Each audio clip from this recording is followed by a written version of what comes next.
Hey friends, it's Michelle and Sage from the Gangsta Garden.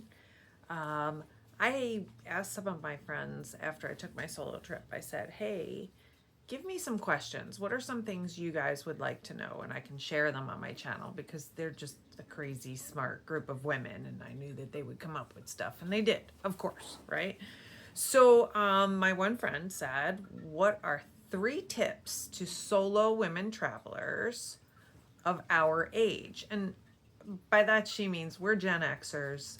We're both grandmas now. So, our kids are about the same age. So that's what I'm thinking she was talking about.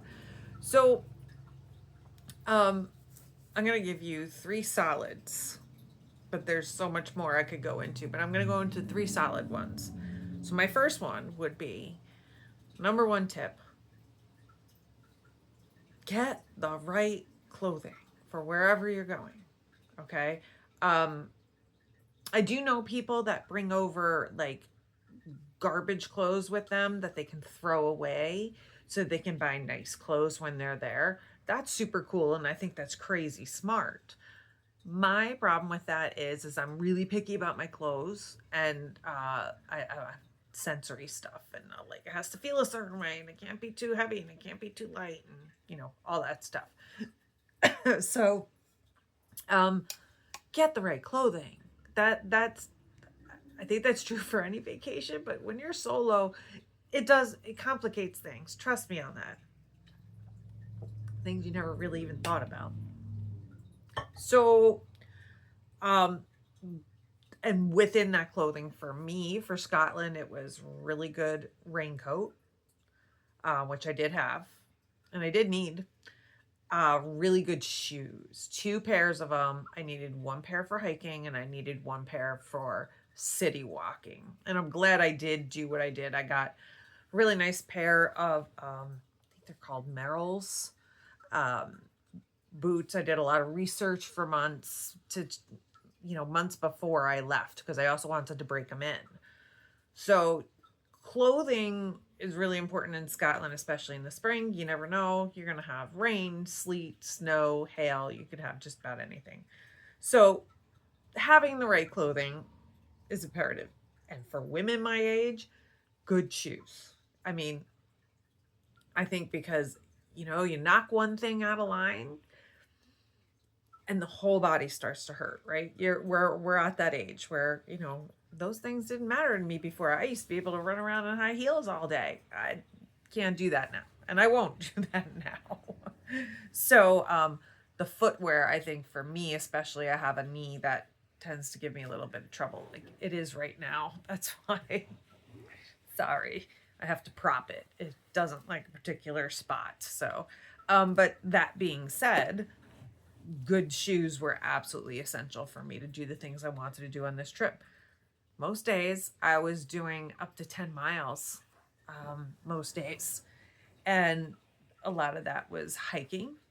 So it wasn't easy. It wasn't easy physically, which that's my second tip. Okay. Tip number 2 is train for what you're going to be doing.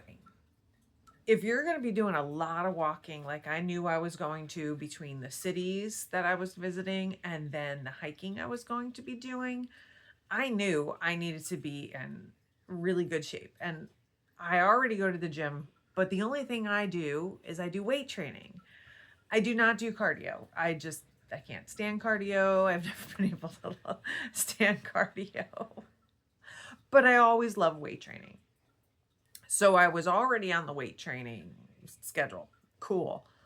But I wound up adding in cardio because I knew that if I couldn't breathe doing the kind of hikes and walks I was doing, that was really going to hinder what I could do as a solo traveler. I don't have somebody else to pick up the slack and say, hey, can you carry my bag for a while? I didn't have somebody like that. So I really, really needed to be mindful of getting my body in condition to be able to do this, because I knew I would be hauling my luggage too. I knew I was only me. And, I even considered getting a weighted vest to train when I did cardio, but I didn't. And really, I don't think I needed it. So The one thing I did not do, and I regret it, is I did not train my body for flexibility before I left. I tried and I did do some stretching, but I didn't do the yoga that I kept saying I was going to do. And I do feel like I'm still stiff 2 weeks after being home because I haven't done a proper good yoga stretch. So that is something I should have been maintaining prior to my solo trip and then should have been doing while I was there. But most of my rooms were really small. I don't know if I could have stretched in a few of them. I don't know if I would have had space for it. So yeah, I would improve, definitely train for what kind of trip you're having.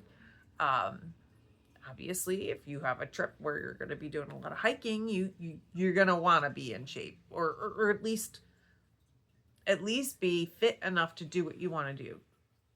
That's all. There were days I had to quit.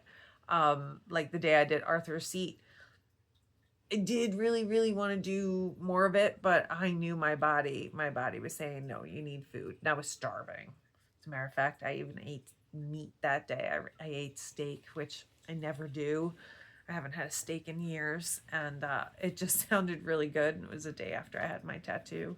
So I think my body was just like craving iron or something. So, but I would have kept going. I could have physically kept going. It was my stomach that prevented me from doing that. So, story of my life, really.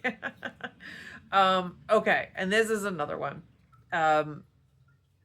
Letting others know where you are. Listen, I know you're traveling solo. I get it. And I know why you're traveling solo. Hello, fellow here. So you do need to let people know where you are. I did realize that on more than one occasion, I had left my ID in the car and I was out and about.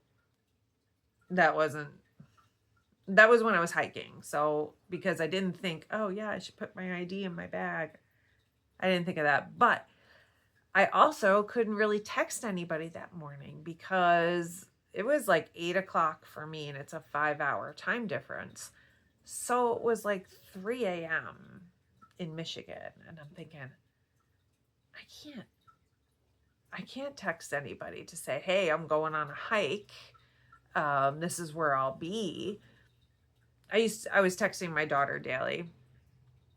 And I think I even said that a lot of the days I was texting my former husband too, just, basic, hey, how's it going today? What are you doing today? Kind of thing. But I would always tell my daughter where I was, but I'm not going to text her at 3 o'clock in the morning. She's got a full-time job. Her husband has a full-time job. They have a toddler who's he's going to be 3. That's all I have to say. So, I'm not going to text her and disturb her sleep. So I was just kind of like, well, I guess today we're winging it. And I did have it in the back of my mind though, saying, make good choices, even, whether or not you tell somebody exactly where you're going to be or where you're going.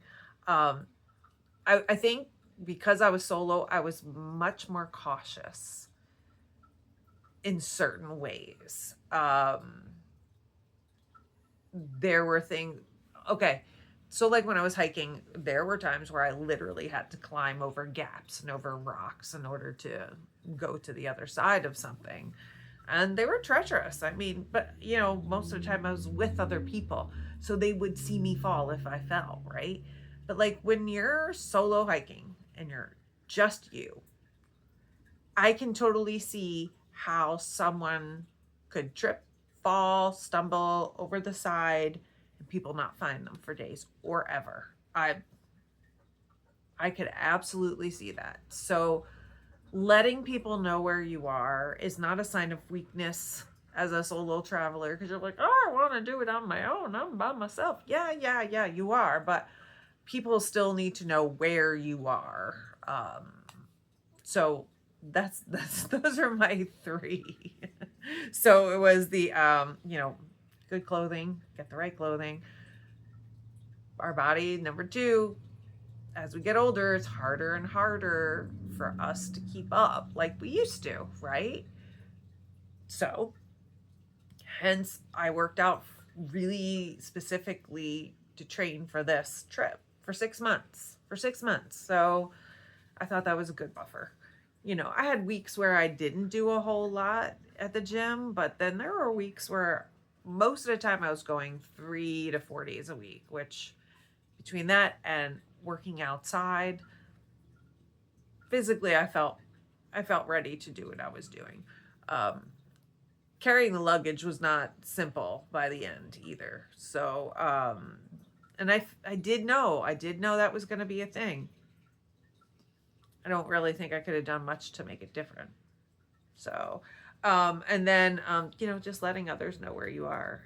I think those would be my 3 tips for women of my generation that want to travel solo. Those are my 3 really, really big ones. So, all right. If you got more questions, let me know because I'd love to answer. All right. All right. Thanks for tuning in, and I hope to see you soon. Bye.